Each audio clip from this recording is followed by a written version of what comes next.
তো এই চ্যানেলে এই প্রথমবার আমি কোনো লং রাইডের ভিডিও বানাচ্ছি, আর সেটাও ফুললি অ্যাডভেঞ্চার। তো এই হলো আমার ভেরোনিকা, আর ভেরোনিকাকে আমি ফুল লোড করে দিয়েছি। তো সেট আপটা না যথেষ্ট ভারী হয়েছে, মানে ডান দিক বাদিক করতে গেলে পিছন দিকে একটা যে মানে চাপ আসছে সেটা ভালোভাবেই বোঝা যাচ্ছে। মানে সবই দেখলাম শক্তপোক্ত রয়েছে, কোনো টেনশন নেই, ভালোভাবেই আমি প্যাকিং করেছি সব। মানে পাহাড়ে যাচ্ছি এটুকখানি ডিসাইড করে নিয়েছি, কিন্তু 5 দিনের রাইড আমি 3000 টাকায় করতে চলেছি। তো 1086 টাকার আমি অলরেডি পেট্রোল ভরে ফেলেছি, তো ধরো আর 2000 টাকাও আমার কাছে নেই। তো আমার এই R15S কে আমি মডিফাই করে যে অ্যাডভেঞ্চার ট্যুরারে কনভার্ট করে দিয়েছি। ঢুকবি না, কিন্তু সামনে কোনো পেট্রোল পাম্পই পেলাম। তাহলে কোন রাস্তাটা দিয়ে যেতে হবে? তো এই আমার টেন্ট হয়ে গেছে রেডি। তো পুরো ভেতরটা একবার দেখিয়ে দিই।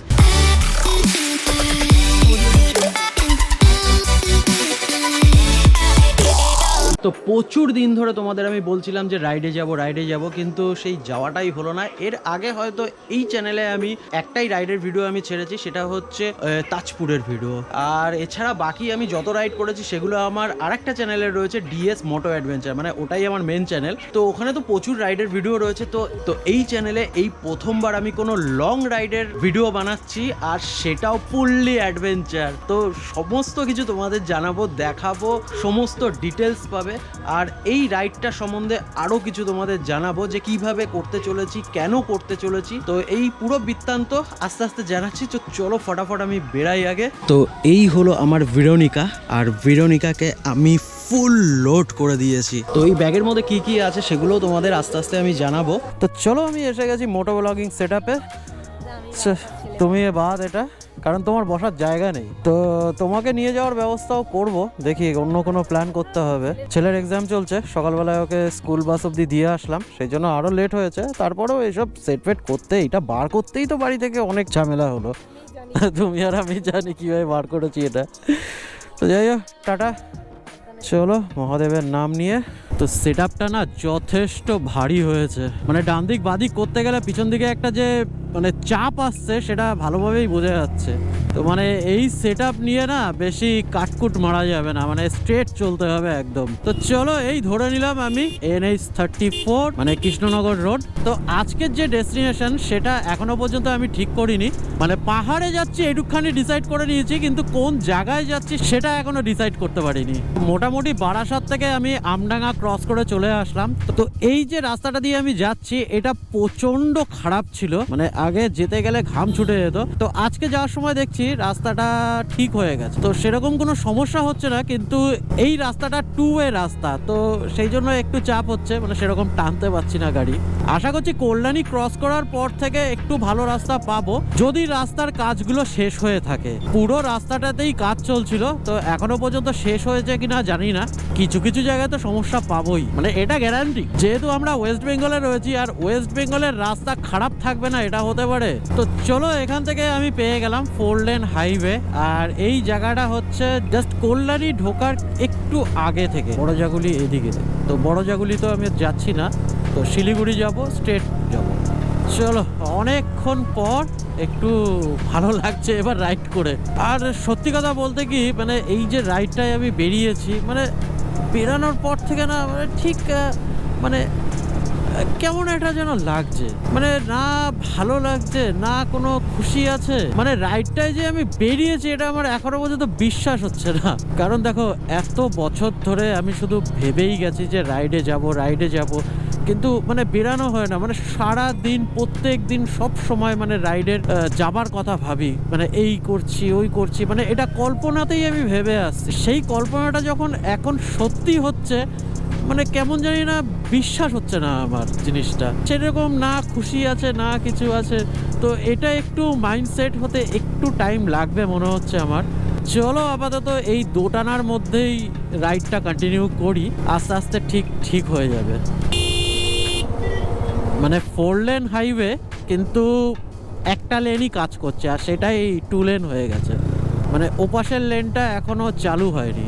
তো জাস্ট কল্যাণীটা একটু ক্রস করে আমি দাঁড়িয়েছিলাম, তো এখান থেকে ভালোভাবে জিনিসপত্রগুলো দেখে নিলাম যে সব ঠিকঠাক আছে কিনা, মানে সবই দেখলাম শক্তপোক্ত রয়েছে, কোনো টেনশন নেই, ভালোভাবেই আমি প্যাকিং করেছি সব। আর একটু সেলফি তুললাম আর একটু ফেসবুক ইনস্টা এগুলোতে পোস্টও করে দিলাম, কারণ ইউটিউব এই যে ভিডিওটা দেখছো এটা তো অনেকদিন পর দেখছো, তো সেই জন্য তোমাদের আমি বলছি যে ইনস্টা আর ফেসবুকে আমাকে ফলো করে রাখো আগে আপডেট পাওয়ার জন্য।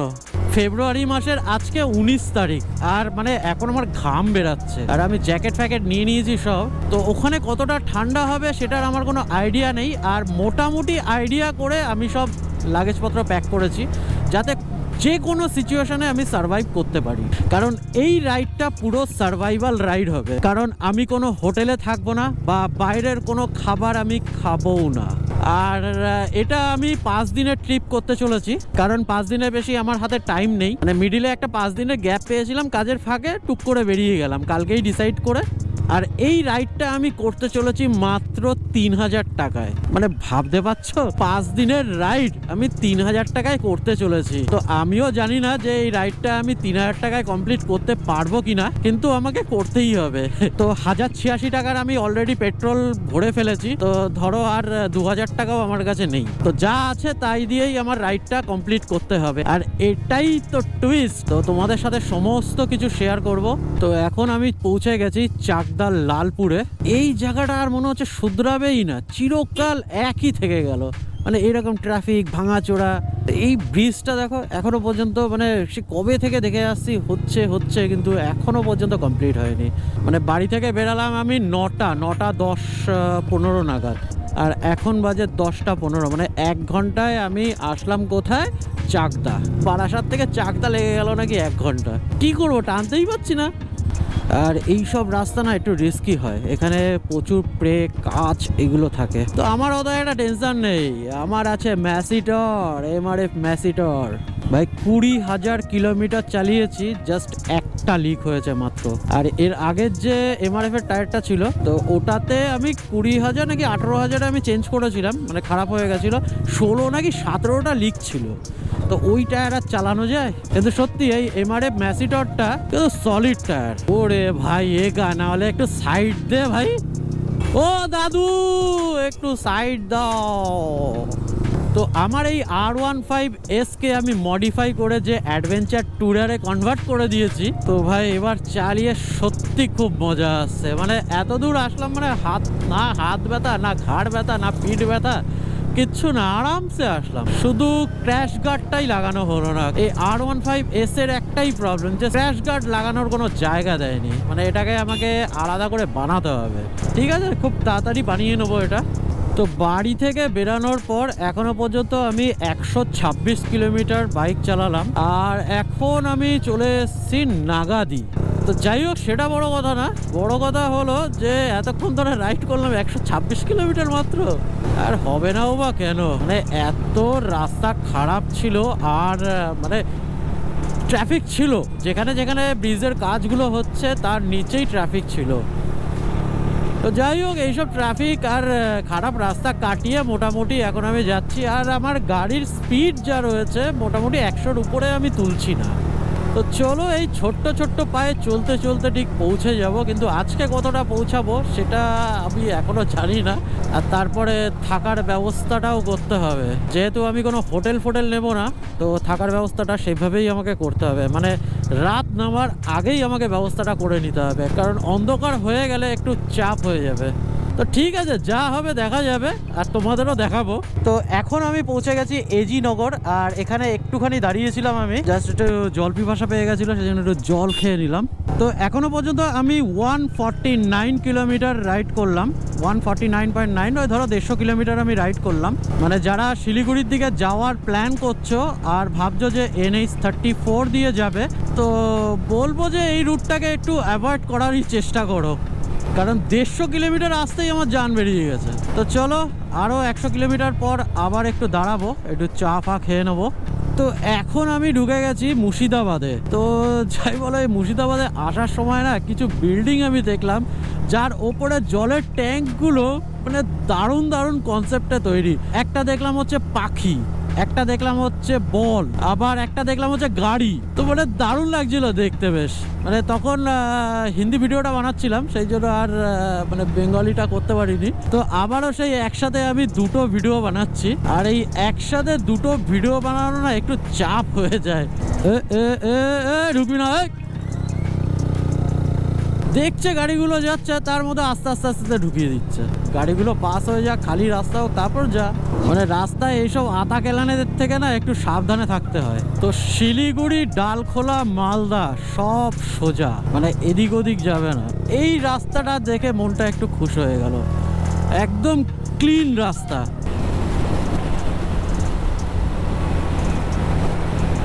মানে এখন আমার মনে হচ্ছে যে আমার এই বাইকটায় যদি ক্রুজ কন্ট্রোল থাকতো খুব ভালো হতো। আর এটা হচ্ছে ডালখোলা ব্রিজ। এই নদীটার নামটা আমি ঠিক জানি না, তোমরা যদি জেনে থাকো তাহলে আমাকে কমেন্ট করে জানাতে পারো। মানে এখানে কোথাও লেখাও নেই যে নামটা তোমাদের বলবো। বহরমপুর ফারাক্কা রাষ্ট্রীয় রাজপথ। তো চলো, এখানটায় একটু দাঁড়ালাম আমি, মানে অনেকক্ষণ ধরে একটু চা চা করছে মনটা, কিন্তু দাঁড়িয়ে খাওয়ার টাইম পাচ্ছিলাম না। আর একটু যাই, তারপর খাবো। তো এই টপ বক্সের মধ্যে আমার সমস্ত খাবারের আইটেম রয়েছে। তো এখন আগে বার করে নিই বিস্কুটের প্যাকেট। চলো,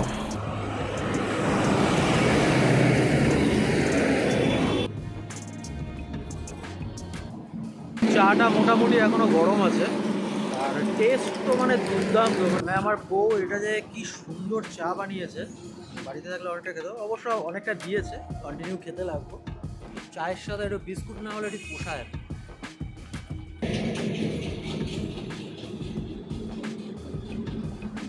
তো চলো, টি ব্রেক কমপ্লিট, এবার যাওয়া যাক। ফারাক্কা যত সম্ভব এখান থেকে 40 কি 45 কিলোমিটার। তো এই আমি এন্টার করে গেলাম ফারাক্কাতে। সমস্যা হচ্ছে একটাই, যে এখানে দাঁড়াতে পারবো না। তো ওই দিকে আর একটা ব্রিজ তৈরি হচ্ছে, এটা অনেকদিন ধরেই দেখছিলাম যে ব্রিজ হচ্ছে, কিন্তু এখনো পর্যন্ত কমপ্লিট হয়নি। আর নদীর উপর থেকে একটা ব্রিজ তৈরি করা, এটা কিন্তু অনেক সময় সাপেক্ষ ব্যাপার। এমনিতে মাটির উপর একটা ফ্লাইওভার তৈরি করতেই বছরের পর বছর কেটে যায়, আর তো নদীর উপর। তো ওই ড্যাম থেকে যখন জল ছাড়ে না, তখন ওই দৃশ্যটা খুব সুন্দর লাগে দেখতে। যাক, সেই দেখার সুযোগ আর পেলাম না এখন। ওই পাশে পুরো বালির চর পড়ে গেছে, সে লোকজন হেঁটে বেড়াচ্ছে বালির চর দিয়ে। যাই হোক, দেখি যাওয়ার সময় যদি ওই পাশটা দেখানো যায়, কারণ এই পাশে রেলিং এর জন্য তো কিছুই দেখা যাচ্ছে না। পাশ থেকে ছুটে চলেছে মালগাড়ি। এটা পুরো খালি, দেখো সবকটা দরজা খোলা। মানে বাঁ দিকটায় পুরো জলে ভর্তি, আর ডান দিকটা বালির চরে ভর্তি। কত দূর যাচ্ছ? শিলিগুড়ি। তো আর একজন রাইডার পাওয়া গেল, ও যাচ্ছে শিলিগুড়ি। তো এখন বাজে 4:55। তো আমি চলে এসেছি মালদা পর্যন্ত। তো সন্ধে নেমে গেছে। এখন সব থেকে বড় সমস্যা যেটা,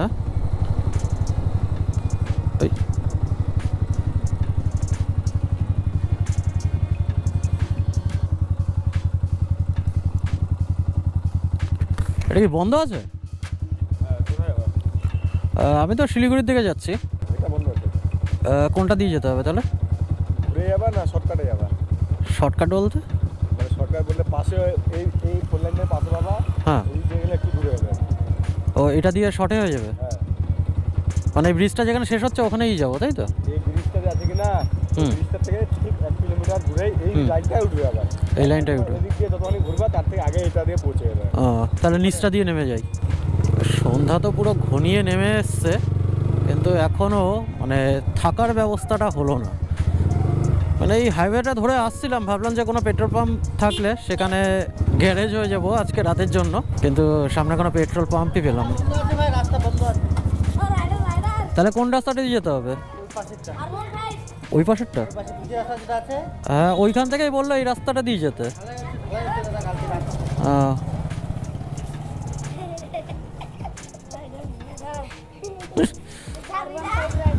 R15 রাইডার, ওটা দিয়ে যাওয়া যাবে না, ঢালাই হয়েছে বললো। ঢালাই হয়ে গেছে, আবার ঘুরে যেতে হবে। হ্যাঁ না, ঠিক আছে কোনো ব্যাপার না, থ্যাংক ইউ বলার জন্য। তো চলো, একটু সমস্যা হয়ে গেল, মানে আমি রাইডে বেরিয়েছি আর সমস্যা হবে না এটা হতে পারে। তো যাই হোক, এখন ঘুরে ঘুরে যেতে হবে একটু। আমরা যখন কেদারনাথ গেছিলাম তখনও ঠিক এরকম একটা সিচুয়েশনে পড়েছিলাম যে হাইওয়েটা বন্ধ ছিল, আমাদের ঘুরে ঘুরে যেতে হয়েছিল। তো হেলমেটের ভাইজার খুলে চালানো যাচ্ছে না, মানে এত পোকা, পুরো হেলমেটের ভাইজার ভরে গেছে পোকায়, সব এসে এখানে সুসাইড করেছে। ওই তোমাদের পাম্পে রাতে স্টে করা যাবে গো? ওই কর্নারটা হলেই হবে। চলো, এখানে স্টে করা একটু চাপের, কারণ এরা বলছে যে জায়গা কম আছে। পেট্রোল পাম্প না হলে কোনো ধাবা ধাবা হলেও আমার চলে যাবে। একটা কাটানোর মতো জায়গায় আমি পেয়ে গেছি। তো ইন্ডিয়ান অয়েলের এই পেট্রোল পাম্পটায় আমি আছি, তো বেশ ভালোই স্পেস আছে। তো ওই দিকটা ভেবেছিলাম করব, কিন্তু ওইদিকে অনেকগুলো ট্যাঙ্কার দাঁড়িয়ে রয়েছে, তো এই জায়গাটা বেশ ফাঁকা। আর আমি পার্টিকুলার এই কর্নারটা নিলাম, কারণ এখানে যদি টেন্ট আমি লাগাই তাহলে গাড়ি ঠাড়ির অত একটা ঝামেলা হবে না, গাড়ি তো সব এপাশ থেকে বেরিয়ে যায়। আমি বাইকটাকে জাস্ট আরেকটু ওইদিকে করে দেবো, এখানটা টেন্টের সেট আপটা করে নিই। তো এই ভাইরা আমাদের সাথে দেখা করতে এসেছিল পেট্রোল পাম্পেরই। তো যাই হোক, এখানে টেন্ট লাগানোর পারমিশন এদের কাছ থেকে নেওয়া হয়েছে, আর তার সাথে সাথে আমার চ্যানেলটাও সাবস্ক্রাইব করে নিয়েছে। হ্যাঁ হ্যাঁ হ্যাঁ, চলো। তো এই আমার টেন্ট হয়ে গেছে রেডি। তো এখন দেখো, পুরো ভেতরটা একবার দেখিয়ে দিই। তো লাইট আমি জ্বালিয়ে দিয়েছি, এখানে আমার টপ বক্স আছে, ওখানে হচ্ছে এয়ার বেড। তো বেডটা পরে দেখাচ্ছি, বেডটা এখন খুলবো না, কারণ বেডটা খুললেই পুরো জায়গা নিয়ে নেবে। আর এদিকে আমি কিছু লাগেজ রেখে দিয়েছি, একটু লাইটটা কম আছে, তো অন্ধকার অন্ধকার আসবে। ক্যাম্প তো আমার রেডি, এবার পালা হচ্ছে কিছু পেট পুজোর, তো সেটাও এখন স্টার্ট করে দিয়েছি। তো এই আমি ম্যাগি বসিয়ে দিয়েছি, তো মোটামুটি ম্যাগি হয়ে গেছে, গরম গরম ম্যাগি। তো চলো, ম্যাগি বানিয়ে খাওয়া আমার কমপ্লিট। তো এই যে দেখতে পাচ্ছ পুরো সেটআপ আমার। তো এইখানে কি কি সেটআপ আমি ইউজ করছি এগুলোও তোমাদের জানাবো। প্রচুর জিনিস আছে যেগুলো তোমাদেরও জানা খুব দরকার, তো সেগুলো আমি জানাবো নেক্সট ভিডিওতে। দেখো, আজকে এই অন্ধকারের মধ্যে আমি সেরকম ডিটেল ভিডিওতে যাব না, তো দিনের বেলায় ভালো আলোতে তোমাদের সমস্ত বিশদে আমি জানাবো। তো মোটামুটি খাবারের ইকুইপমেন্টগুলো আমার গোটানো কমপ্লিট, এই যে গুটিয়ে রেখে দিয়েছি। তো এগুলোকে এবার ভেতরে নেব, আর এয়ার বেডটাকে আমি ফুলিয়ে নেব।